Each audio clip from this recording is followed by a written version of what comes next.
No, we don't need the senators to go on vacation for 2 weeks.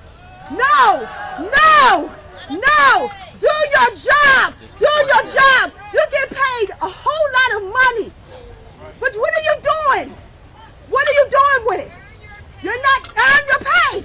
Earn your pay, yes, because you're not doing anything for your constituents. Thank you so much. People that we work for. Do your pay. Thank you. Have a good day.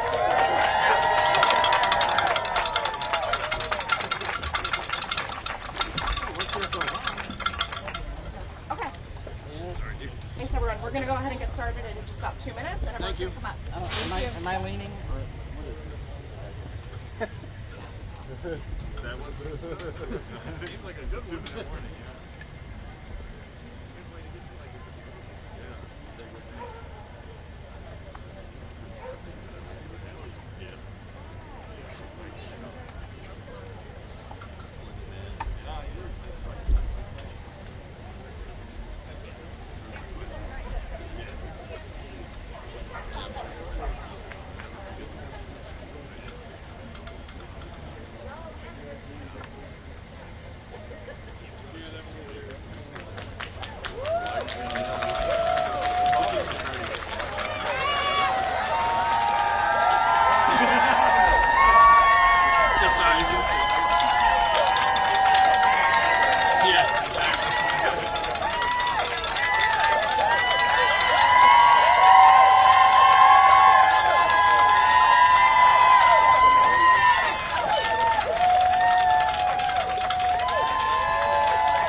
Hi everyone, thank you so much for coming out today. My name is Adi Osadolo Hernandez, and I'm a Student Civil Action volunteer from Texas. To come to you today under these circumstances is absolutely devastating. As a Texas resident and as an Afro-Latina, the shooting in Uvalde and the shooting in Buffalo last week are personal to me in more than one way. But unfortunately, I was not shocked by what happened on Tuesday. Gun violence has made me fear. I fear losing a loved one. I fear being the loved one lost. I fear for my family, for my friends. I fear for the Latinx community. I fear for the Black community. I fear for every community and for every student living in this country. I fear for every person living in this nation. We need to realize that this pattern keeps repeating itself. Every day, my friends and I live with the fear of being gunned down, not just in schools, but in our communities. The headlines are endless, and knowing that there's so much more that is not making the headlines is absolutely gut-wrenching. I can't even tell you when my first active shooter drill was, or the first time I felt unsafe in the world. Why is this acceptable? Why are we being forced to grow up this way? Too many leaders have decided that being gunned down in our schools, grocery stores, and communities is fine. But today, we're standing up and speaking out. Enough is enough.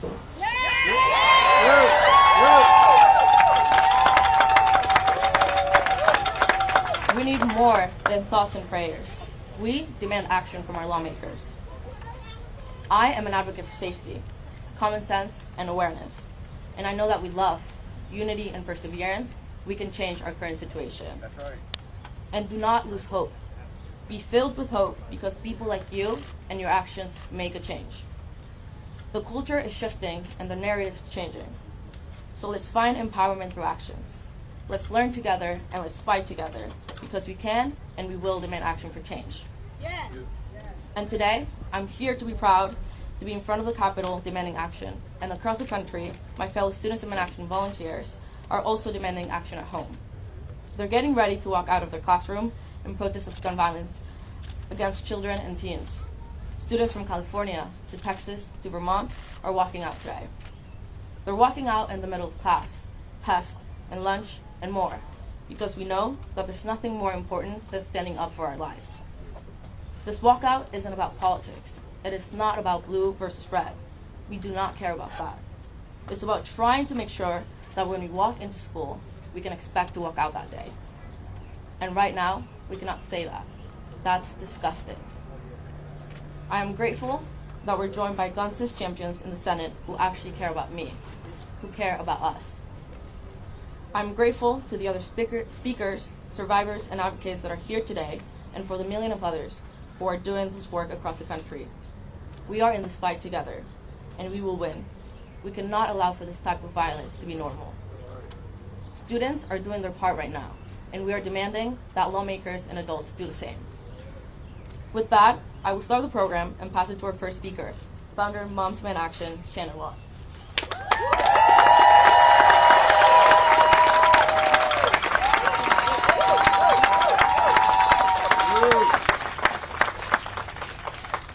Thank you, Addie. We are here today because we are devastated. We are angry. And we want our senators to do their jobs.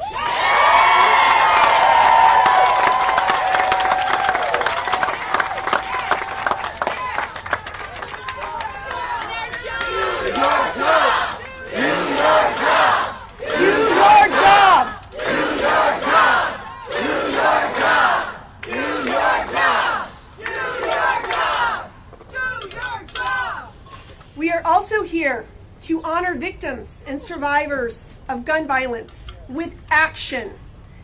I know we are frustrated, but now is not the time to lose energy or hope. Now is the time to use our voices and our collective power, because what other choice do we have? And that is why we're here today. Our 8 million supporters across the country are demanding to know how many more children, mothers, fathers, teachers, and neighbors have to die before the Senate acts.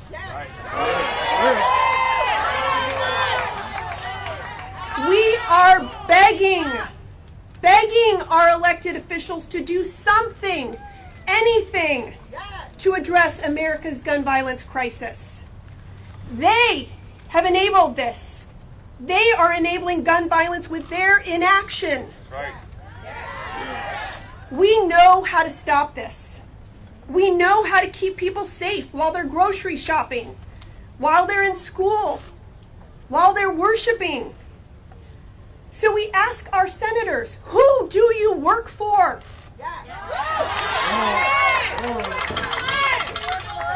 Do you work for the 90% of Americans who support common sense gun safety laws? Or do you work for gun manufacturers who pad your pockets and protect your power while over 110 Americans are shot and killed every day? Take a look at this sea of red shirts. We are growing stronger every day, and we are not going anywhere.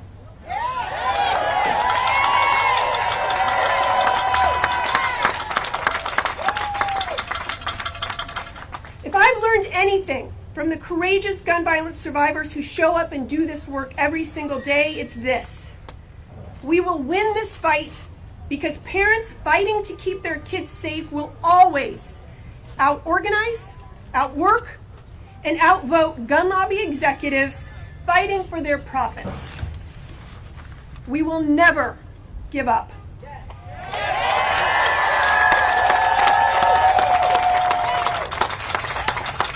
It gives me great hope that we have such strong gun sense champions standing here with us today. And now it is my honor to introduce our friend and partner in this fight, Senator Chris Murphy.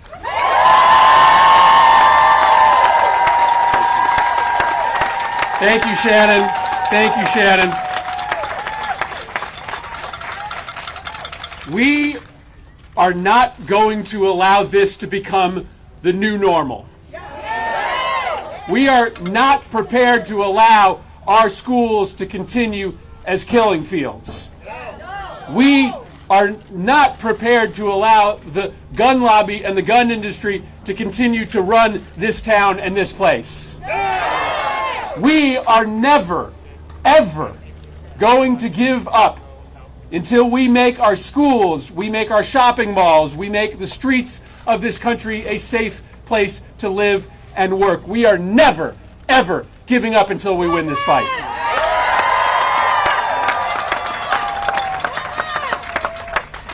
And this is a choice. This is not inevitable. This is not unchangeable. We are the only country in the world in which our kids go to school wondering whether they will survive the day. Right? My fourth grader yesterday had to have conversations all day at school with his classmates that no child, that no 10-year-old should have to have. And he is forced to have those conversations with his friends about where they will hide, about where they will run, because of decisions that are made in this place. And we're going to change those decisions.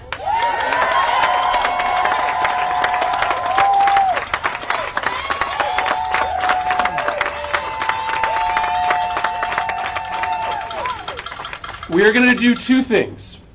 First, we are going to extend a hand of partnership to those who have been sitting on the sidelines, to those who have chosen to side with the gun lobby, and we are going to offer them a seat at the table. Right? Today we will be engaged in bipartisan conversations to try to find a path forward to make our streets safer, to make our schools safer. And our goal and our hope and our belief is that we can find that common ground, and that we will be facilitated in finding that common ground by a popular uprising of citizens who are going to make clear that if you don't do the right thing here, you aren't coming back here. But if we don't succeed, we're having votes. We're putting people on the record. Right? One way or the other, we're going to have a debate here. We are going to force people to tell America which side they are on. Right? So we are going to work our tails off to try to get that compromise. But we are not going away. We are not being silent. And let me just say this before I turn this over to my brilliant colleagues. I know this is a moment where a lot of people feel a sense of hopelessness. I know folks feel this moment of deja vu where we've been here over and over and over again. I'm looking at so many of my friends here from Sandy Hook, and I don't know how they sort of get up every single day and go back to work in this movement. But what I also know is that the great social change movements in this country, the ones that you read about in the history books, right, they don't succeed in a year or 2 years. They often take time. Sometimes they take a decade or more. Sometimes they get met with these huge obstacles, these setbacks, but they are so confident in the righteousness of their cause. They are so confident that the status quo will finally break that they never, ever give up, and we are never, ever giving up. Thank you, moms.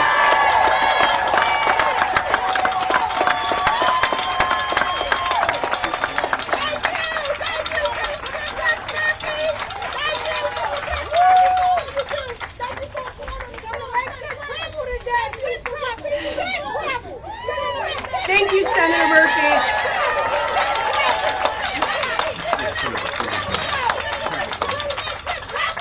And now I would like to introduce Senator Murphy's colleague from Connecticut, Senator Blumenthal. Thank you. Thank you. To the American people, this is what a political movement looks like. This is what a civil rights movement looks like. And what we see here is America rising up and saying enough is enough. When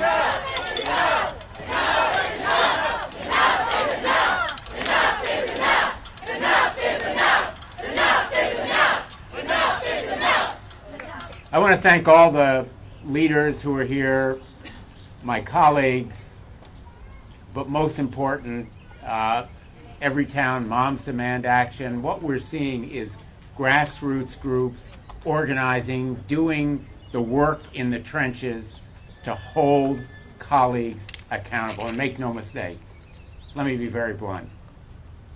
Gun violence prevention is going to be on the ballot this November. It will be on the ballot this November, and we need to make it a decisive issue. A decisive issue.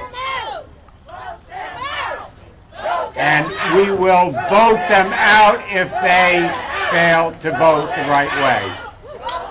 Now, I want to say a word to the families of Uvalde, because Senator Murphy and I were at Sandy Hook on that devastating afternoon almost 10 years ago when parents learned that their little children would not be coming home that night. And it leaves a hole in people's hearts. It rips apart a community. And every one of these shootings, every one of the massacres that goes to the headlines is devastating for those people, and they will never fully recover. But the Sandy Hook families have shown the strength and courage to come here year after year after year. And I am in awe of the courage and strength of those survivors who have been really the wind beneath our wings as we have fought this battle, and we owe them such thanks, and I thank them. But we know what we have to do. You know, there are a lot of mysteries in this world. There are a lot of scientific questions that are difficult to discern. We know what can save lives. Background checks can save lives. Universal background checks, and I want to thank my colleague Chris Murphy for championing background checks, universal background checks. We need them. And red flag statutes. I wrote a red flag statute with my colleague, Senator Graham, right after Parkland, more than 3 years ago. There's no mystery about taking away a firearm, a weapon, from someone who shows they are dangerous to themselves or others. Someone who says, I'm going to kill people or I'm going to kill myself. A red flag statute is an imperative, and we have the language in the draft. There's no mystery here. And I want to see a vote on the floor of the United States Senate on background checks and a red flag statute.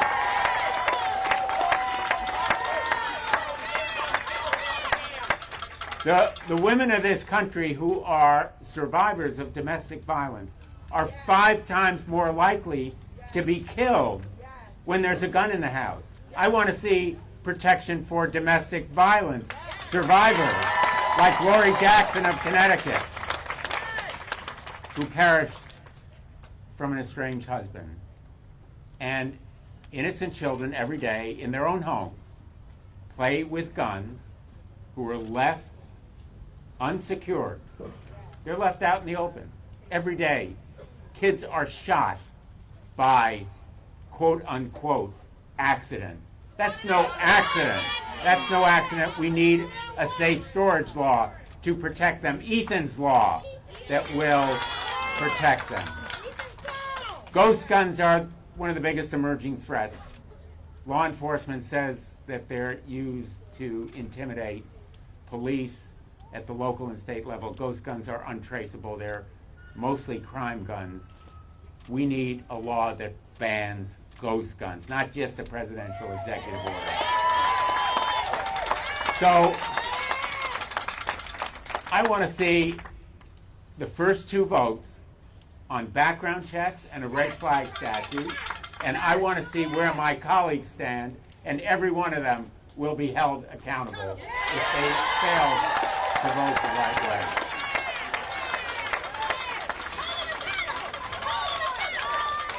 So we have a lot of work to do. We have a lot of work to do. And I want to say a word to the gun lobby. Your days are numbered. You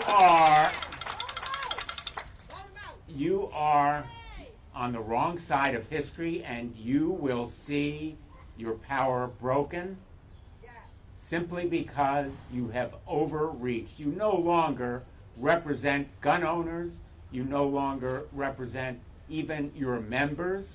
You no longer represent the public interest. You are a danger to society and to America if you continue to oppose these common sense measures, and breaking the grip of a bankrupt lobby that seeks to intimidate and threaten my colleagues is part of what we need to do. And we will win. Not only, we won't back down. We won't back down. We're not going away. But we will win this fight because we have you on our side. Thank you for being here. Thank you to every town and to San Joaquin.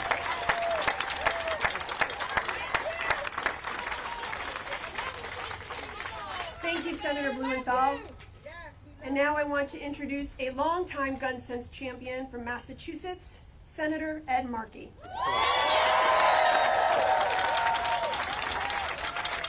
Thank you so much. Thank you to every town. Thank you to Moms Demand Action.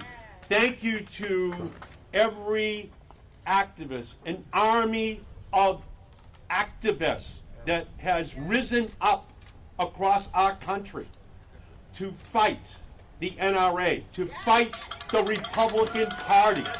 The Republican Party is within a vise-like grip of the NRA.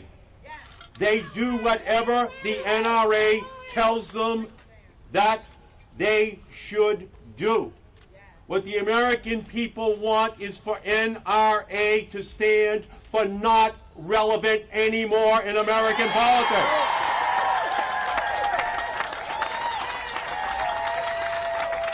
They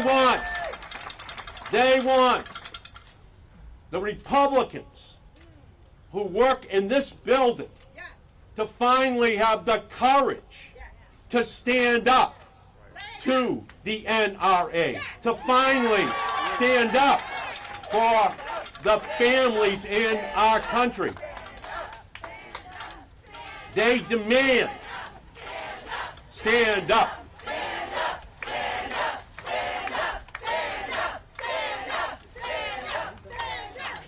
This is the historic moment. This is the turning point. This is not just any longer a moment. It is now a movement across our country so that we don't have to worry that children will be cowering in their classrooms, that shoppers will be running through the aisles of shopping centers worried that they or their loved ones could be killed. This is the moment now where we have to ensure that a Republican Party which opposes background checks, which opposes red flag laws, which opposes the simplest protections that ensure that those who should not have guns in our society do not get access to them. And then, what do we hear from them? We hear the red herring, that there are mental health issues here, that have to be dealt with. That's the underlying cause. Well, every industrialized country has citizens with mental health issues, but they do not have an epidemic of gun violence in their countries. The difference between the United States and the other countries in the world is that those who want to do harm to their neighbors have access to weapons of mass destruction that only belong on the battlefields of the world and not on the streets of the United States.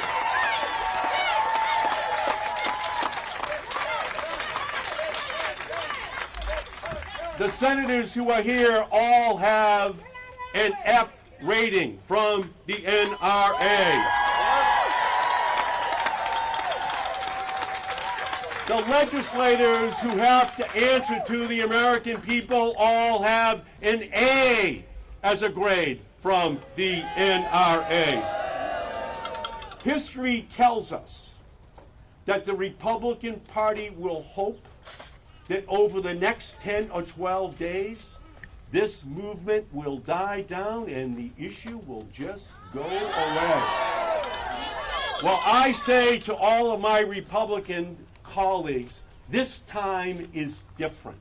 This time, the American people understand that they have to ensure that on the ballot this November, that gun safety is on the ballot. And if you do not change your mind, the American people are going to change you as their representative in the United States Congress.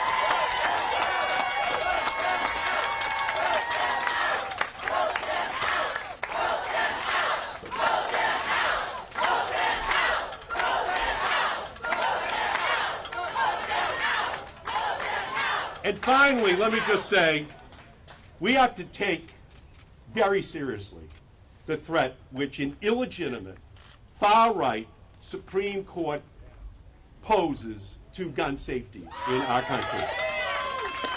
We have to expand the Supreme Court to get back the 2 stolen seats that the Republicans and Donald Trump took from the American people so that we can ensure that when we put gun safety laws on the books, they are not overridden by the Supreme Court of the United States.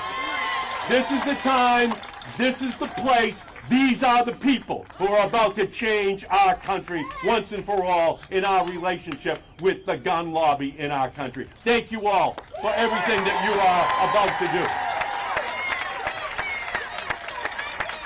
Thank you, Senator Markey. And now I'd like to introduce another gun sense champion, my senator from the state of California, Senator Alex Padilla.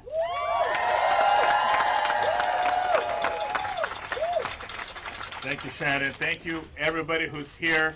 Thank you for your passion. Thank you for your advocacy. Thank you for your activism. We will win.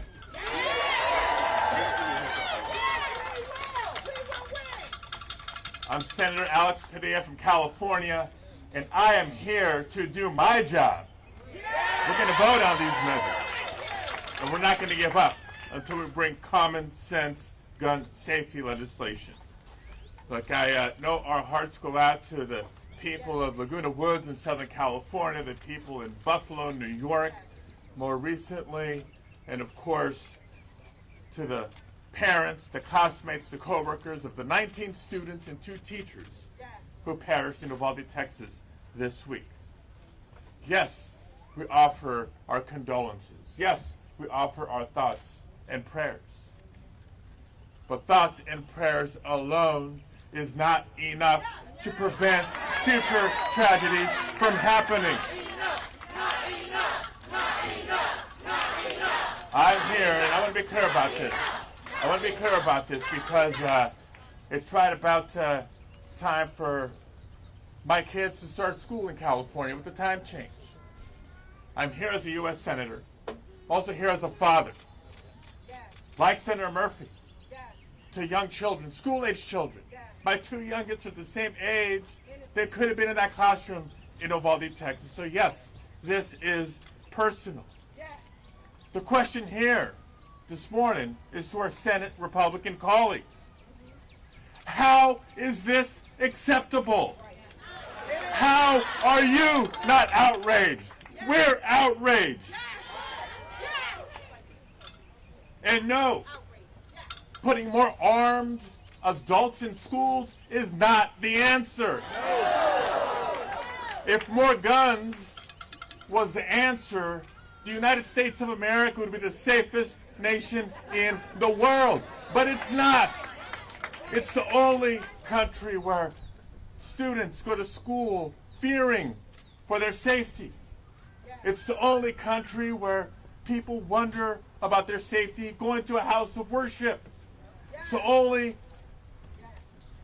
country in the world where people wonder whether it's safe to go to the grocery store or the shopping mall. More guns is not the answer. We know the answers. You've heard it. Assault weapons ban, advanced background checks, get rid of large capacity magazines, red flag laws, and more. We need to bring this legislation to a vote and hold every member of the Senate accountable, because I refuse to sit idly by and watch our children die to gun violence in schools and in our communities. Amen. And briefly, you're about to find out what it means to be a senator from California, because I get to deliver some remarks in Español as well. Lo que sucedió en Texas esta semana es una tragedia y fue una pérdida insuperable para nuestra comunidad latina. No solo como senador, pero hablo como padre de 3 hijos, 3 niños, 2 de la edad de los que murieron, los que perdieron su vida esta semana en Texas. No me puedo imaginar el dolor de los padres que nunca verán a sus hijos o sus hijas en sus ojos otra vez. Estoy harto de saber que niños van a la escuela en este país preocupados por su seguridad. Estoy harto de comunidades que no se sienten seguros de ir de compras, ir a las tiendas o ir a la iglesia con temor de violencia. Ya basta. Y es tiempo que el Congreso tome la acción necesaria para mejor proteger a nuestras comunidades, nuestras familias y a nuestro país. Sabemos las soluciones. Lo que hace falta es valor de parte de nuestros colegas republicanos de tomar acción, votar en favor, no de sus intereses políticos de las armas, pero en el interés de los residentes, de las familias, del pueblo americano. Nuestras familias, nuestros hijos merecen mejor y va a haber accountabilidad este año. Muchísimas gracias. Thank you very, very much.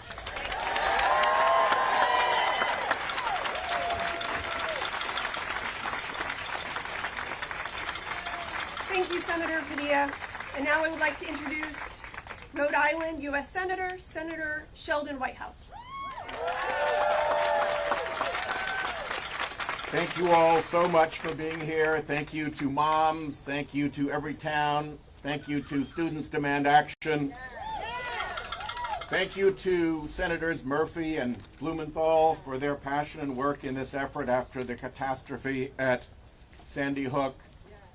It is not enough to end the gore and the carnage in America's classrooms. We need to fight for an America where you don't have to have active shooter drills in schools. And a lot of us are here fed up, angry, frustrated. And one of the things that frustrates us is that the waves of our passion, the waves of our grief, the waves of our anger as these shootings take place, over and over again, those waves break against the rock of the National Rifle Association's political dominion over the Republican Party. We have to break that grip. We have to have a long game, the way they have a long game. When passions are subsided, The NRA is still out there relentlessly building the political wall for our passions to break against. And we have to take them on and do that back. And I will tell you, one of the tools that they use is dark political money. And if we get rid of dark political money, we will take away some of the power of the NRA. And while we're at it, by the way, it was dark political money that packed that court right there. It is dark political money that is paying for voter suppression against minority voters all around the country. It is dark political money that is behind climate denial and obstruction of this crisis. There is a common theme behind so much of our frustration and incapacity, and it is that the other side has weaponized dark money so that our schools need to be de-weaponized. So I'm with you all the way, but let's keep our eye on that long game, and let's disable and disarm the fraudulent dark money operations that oppose us. Thank you.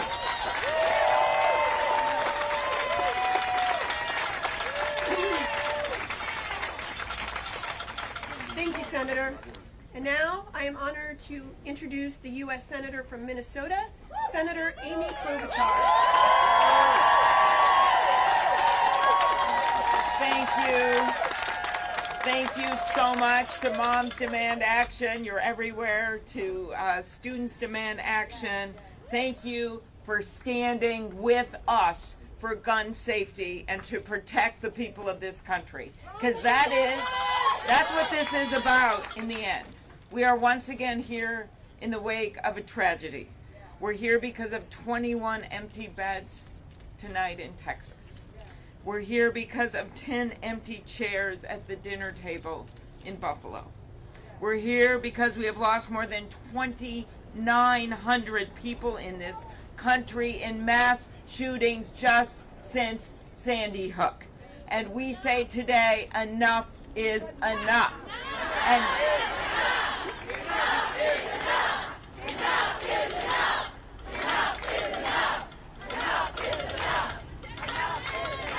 when you look at the pictures of these kids from Robb Elementary, it shatters you. The sports uniforms, the first communion dress, the glasses, the smiles. In some photos, they were holding awards that they had just won that morning. That's how immediate, that's how real this is. And the reason this is called Everytown is that it happens in every town. It happens in Florida, it happens in Connecticut, it happens in Texas, it happens in Minnesota. And we have asked our colleagues over and over again to reach deep into the hearts and to do what is right. And I am so appreciative that our colleague, Senator Murphy, and others are going to continue to work over the next 10 days to get an agreement with Republicans. That's a good thing. That's a good thing, that they're willing to work. Because you're never going to get anything done if you don't try, okay? And you always hope that every single time there's going to be a change of their heart. But if there isn't a change of their heart, then we will vote, and we will vote. We will vote when we come back, and we will march all the way to the ballot box and vote. Because in the end, you know the numbers. And believe me, the Republican Party is looking at the numbers just like we are. The numbers of people that want to see background checks. 80, 90% of the public is with us. Then what is wrong over there in that building? That's what I said when I went over to the White House after Parkland. I was in the small group of senators, Democrats and Republicans, that met with the former president, President Trump, after Parkland. And on a piece of paper, and I still have it at home, with hash marks, I wrote down how many times he said that he was for universal background checks.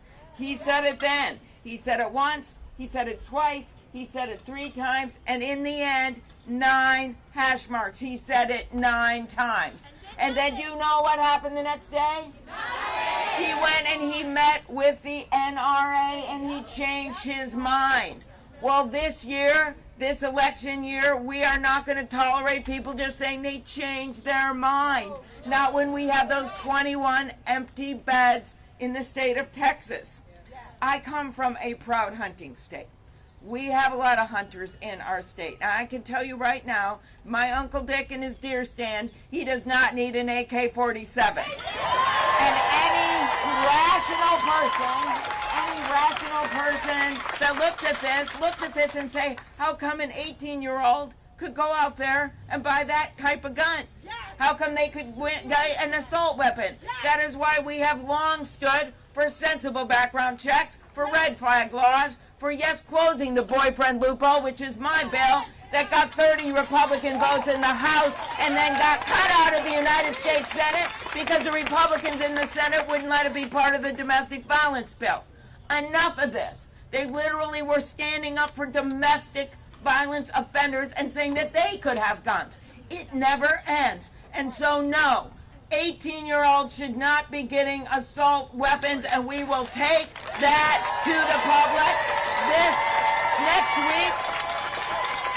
next week will be a referendum on that, on sensible gun laws, on getting this done, and we will see if they come back from hearing from the people in their districts and in their states, and they come back and join us in some common sense gun safety legislation. This is their moment. That's a pressure point. And as those funerals go on and you see more of those pictures of those kids in their communion dresses and in their baseball uniforms, every single time I want you all to think that 18-year-old didn't have to go out and get an assault weapon.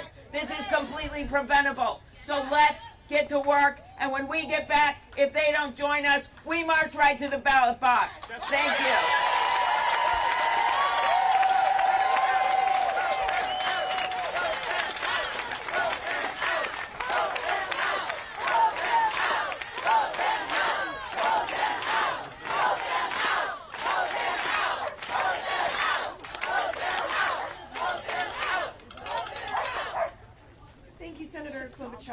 Now I would like to introduce Delaware Congresswoman Lisa Blunt Rochester.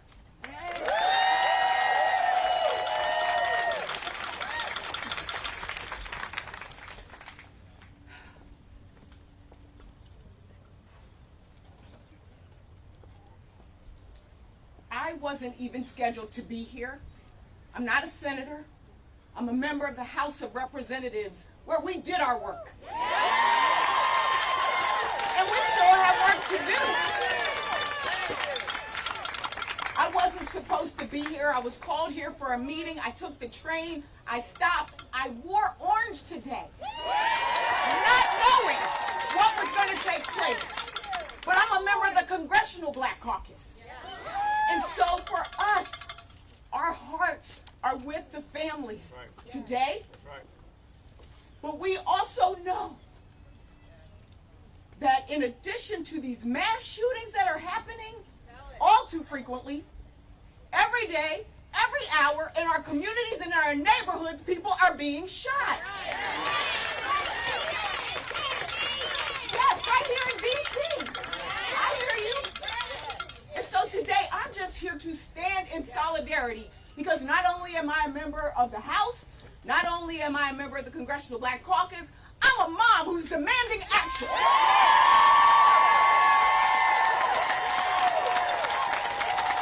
And so everything has already been said. My message is just this. It's all been said about voting and about the courts, and I want people to know we do this because we love our children. We love our seniors. We love our community members. We love our country. And that love is more powerful than hate. So keep going. Get in some good trouble. Keep going.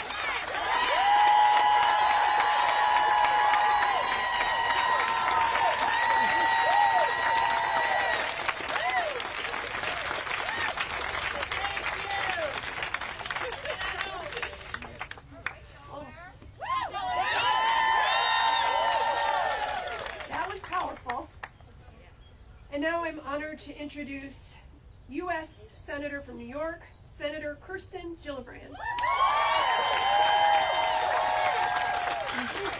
Thank you all for rallying in front of the Capitol.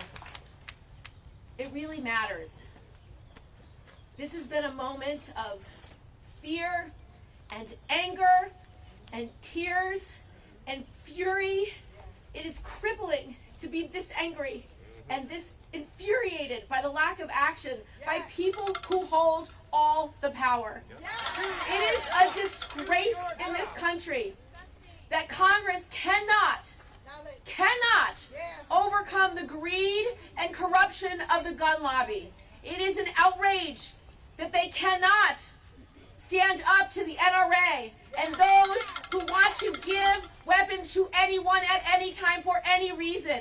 It is an outrage that in the last 2 weeks, 2 18-year-old men can walk into a store and buy military-style weapons when they cannot walk into a store and buy cigarettes.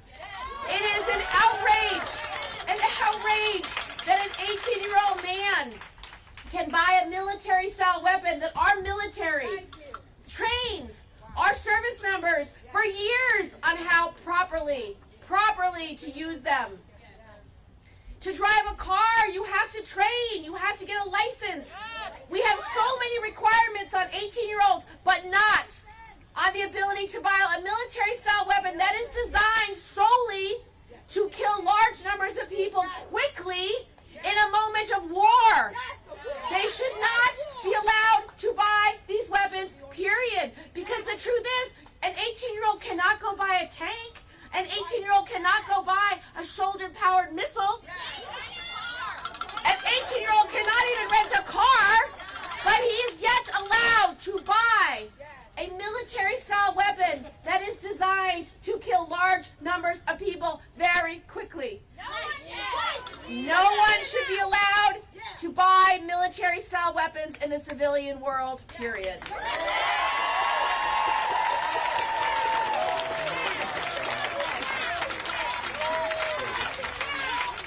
So community after community in this country has suffered so dearly. I was in Buffalo with President Biden, where he came to console these families, to talk to these families, to empathize with their loss. And I met the 3-year-old whose father went to the grocery store just to buy him a birthday cake, who lost his life doing that simple fatherly thing. So it's just a moment of rage and fury and tears and anger.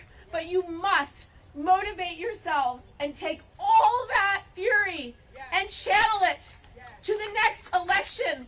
Everything changes when we change who is in power. Everything changes when we have people who will stand with us. Everything changes when we have the rule of law supporting us. So fight to this election like your life depends upon it, because it truly does.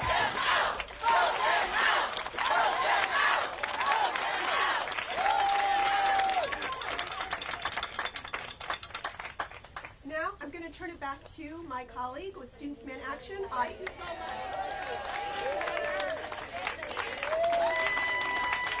Hi everyone, I just want to thank everyone again for being here today and for speaking out. And now I'm proud to introduce our amazing Community Justice Action Fund partner, Greg Jackson.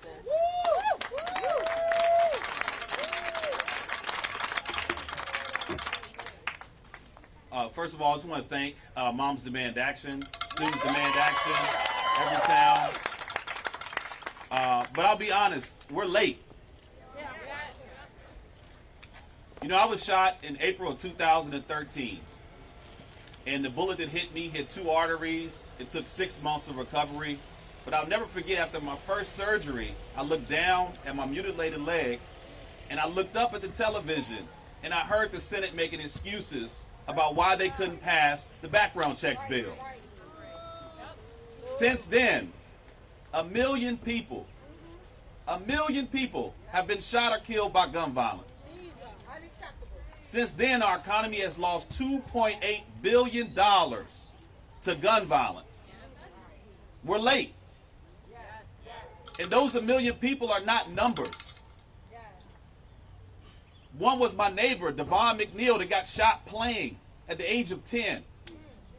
Micaiah Wilson, who was shot getting ice cream. Karan Brown, who was shot selling water bottles by a grown man, who held his own peace rally to stop the gun violence 2 weeks before he was shot and killed. Kat Massey, who wrote an article in Buffalo about ending gun violence just to be shot and killed by a white supremacist. Roberta Drury, who's leaving behind her young daughter. I was at the vigil in Buffalo. Her daughter was holding flowers, too young to even know what was happening, trying to cheer up her family members, smiling, joking, didn't even realize her mother was stolen from her. Where's the action for that mother? Where's the action?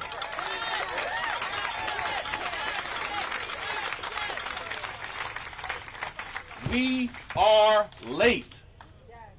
Senate is late. Congress is late. People are dying. Today, people are burying their grandmothers in Buffalo.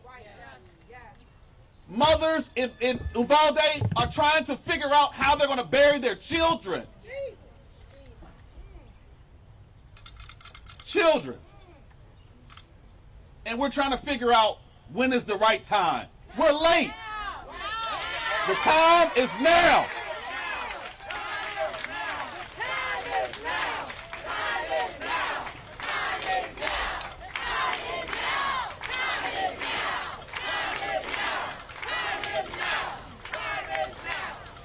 We had a conversation with Senator Schumer this morning.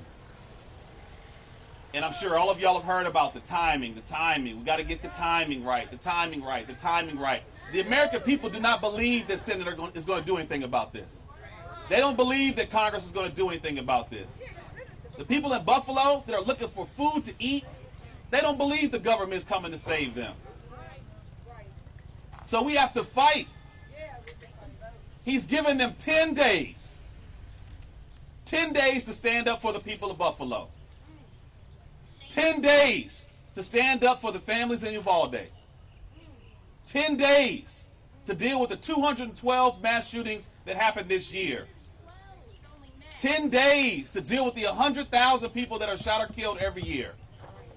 10 days to deal with the 35% increase in homicides since 2019.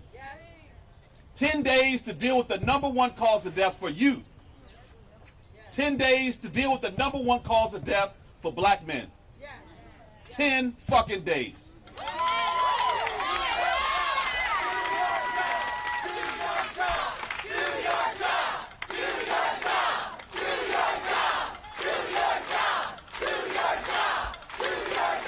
So I don't know about you all. But I work hard every day. Everyone here works hard. The camera people here work hard. The janitors here work hard. The security work hard. People serving the food, we work hard. And if we show up to work late, what happens? We're out. We're out. They've been late. So they got 10 days. And if they don't take action, guess what? They're out. Vote them out. Thank you.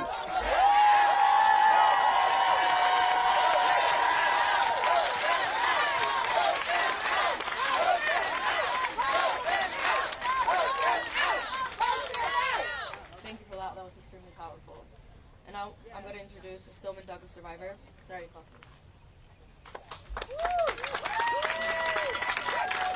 Thank you, and I want to thank all the senators and representatives who are on our side and are supporting gun violence prevention. Like so many of you who spoke before, I wish I wasn't here. I wish I didn't have to talk about the worst day of my life.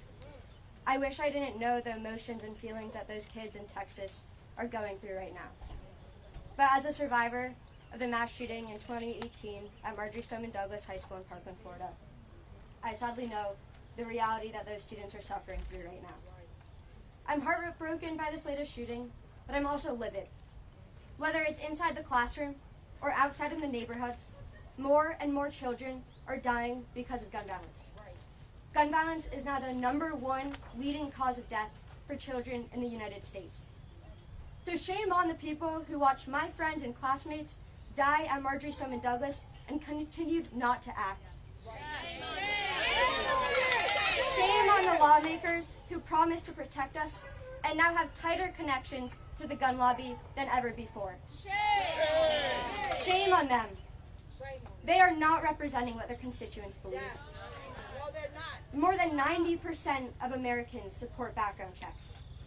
But these representatives are deciding to put politics over children and the people they represent. So to the lawmakers who will not listen to their constituents, at least listen to your conscience. Please do not wait until it happens to your child. And if you think your community is invincible, from personal experience, I know it's not. These shootings can happen anywhere, as long as we continue to let people with guns get guns without background checks. This time, we will not be denied action. We will continue fighting like hell, because this is life or death for our generation. Thank you.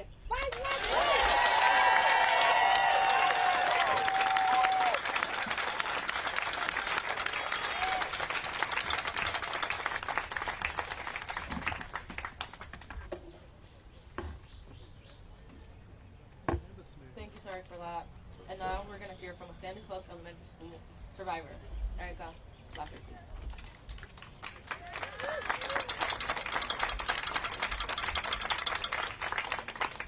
To be honest, I didn't think I was going to come today.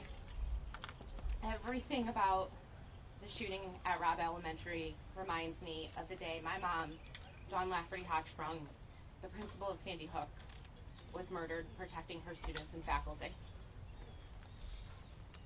When I heard about the shooting in Texas on Tuesday, I told myself that I was going to step back. Erica, you need to take time. You got to process this. I wanted to step away and just not deal with it publicly. So I did that for about 5 minutes. Until I literally heard my mom's voice in my head saying that I cannot sit this one out. I knew then that that is when I needed to make my voice heard. Because enough is enough, and the time to act is now. The time to act was 10 damn years ago when my mom was gunned down in the hall of an elementary school. I remember the day that my mother was murdered like it was yesterday. When I found out that there was a shooting at her school, I knew that there was no way she wouldn't protect her students and faculty, no matter what the cost. I knew those kids and her colleagues meant absolutely everything to her, and I felt it deep down as soon as the news broke. She wasn't making it out alive.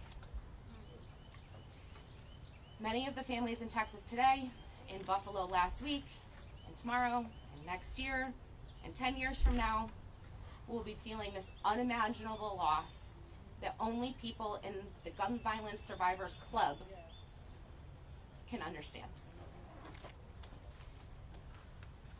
I know that nothing could ever be done to bring my mother back, but I sure as hell can honor her with action.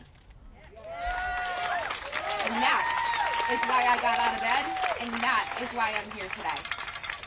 How many more kids and educators need to die in our schools before lawmakers act? How many people need to continue to die while grocery shopping, while picking up birthday cakes for their 3-year-olds, while walking down their city streets? We deserve to learn and to live without fear of being shot to death. But thanks to our weak gun laws and the gun lobby's relentless guns everywhere agenda, nowhere is safe and no one is immune. We must take action now. I hate that I have to be here today because it means that others have been stolen from their families, their lives have been taken by this incredibly preventable public health crisis. But I am grateful to be here with so many allies and so many leaders, and my fellow survivors, my heart goes out to you. But I refuse to let my mother's death be just another statistic, and I absolutely refuse to let the last 10 years of work by all these people behind me to be in vain. Thank you.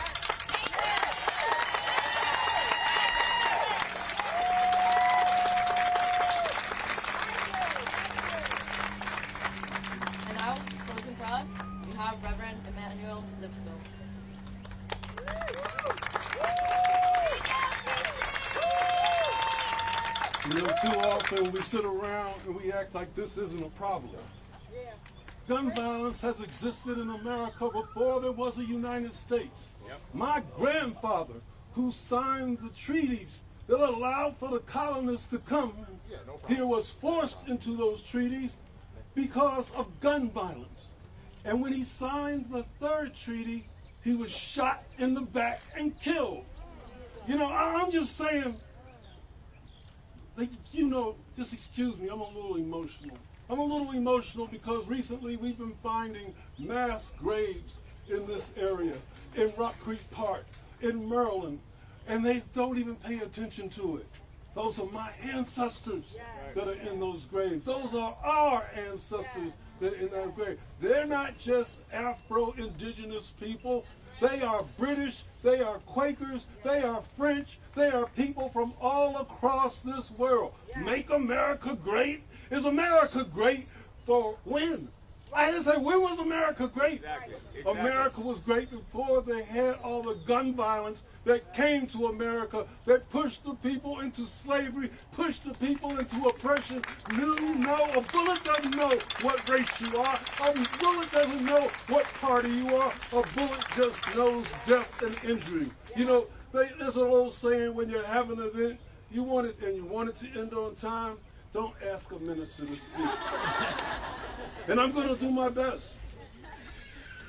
You know, there are a whole bunch of things I was going to talk about, me being 5 and 6 and my mama telling me to be on the floor because somebody stole his daddy's gun, or being in middle school and coming to my first party and seeing the principal being on the ground because he was shot in the face and was dying.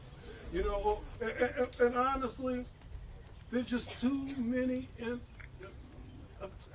occurrences of gun violence in our communities. People often tell us stories about how their lives, their senses of safety, was shattered by their first brush of gun violence. And I completely understand.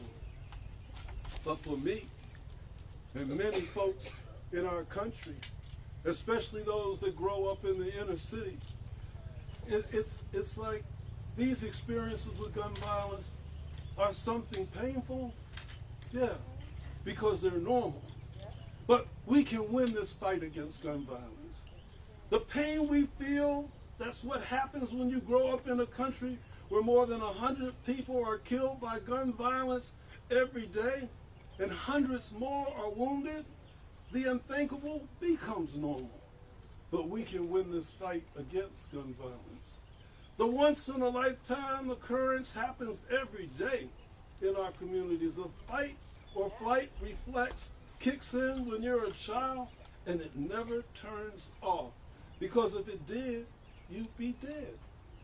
In fact, we could lose hope, but we can win this fight against gun violence. You see, we're here today to say it doesn't have to be that way. The evil, and let's just get it right, it's not good. The evil of gun violence is within our power to fix.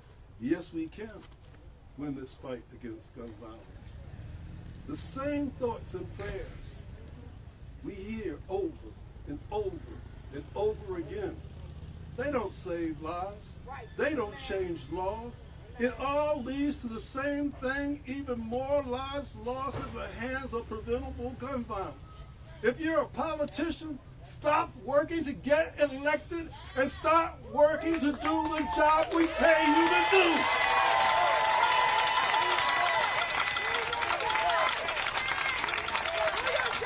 We're just constantly living in a cycle of abuse. And I'm talking about everybody. You know, I've sat and talked to survivors. Have you ever looked in the face of a mother whose child was shot while they were carrying them down the steps to give them formula because a random bullet came in the house? And that through everything that's happening, your story isn't on the news. Nobody's writing about you in the newspaper, or a father that's raising a family all by themselves that tells their daughters that what you need to do is when somebody threatens you, stand up in their face and give them a fist.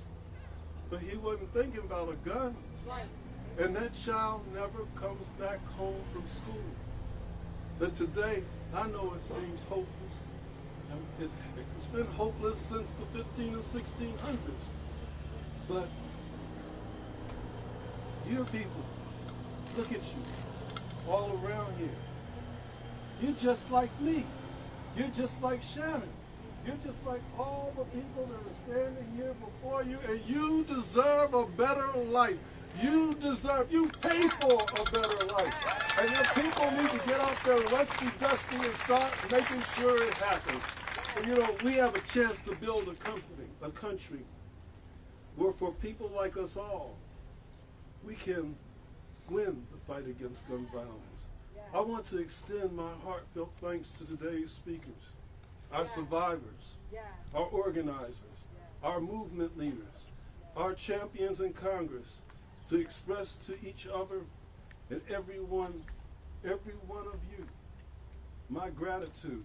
You know, I was talking to a man earlier today, and we were talking about the days with the sniper. When you came into Washington, you go to the gas station, you want to get some gas. You know, it's not like I'm trying to do something and win $1 million. I just want to put some gas in my car.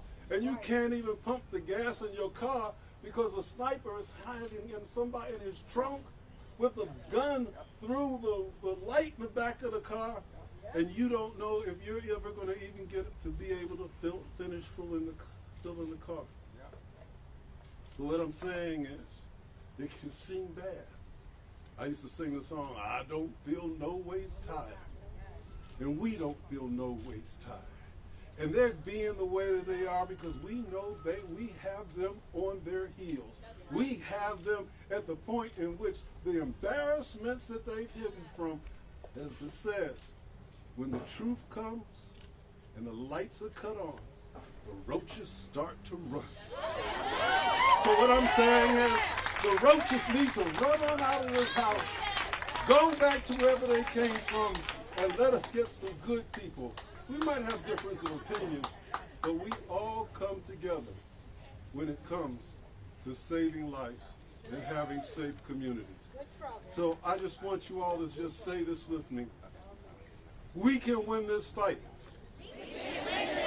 against gun violence. Say it again. We can win this fight against gun violence. Say it louder. We can win this fight against gun violence. Thank all of you for being here.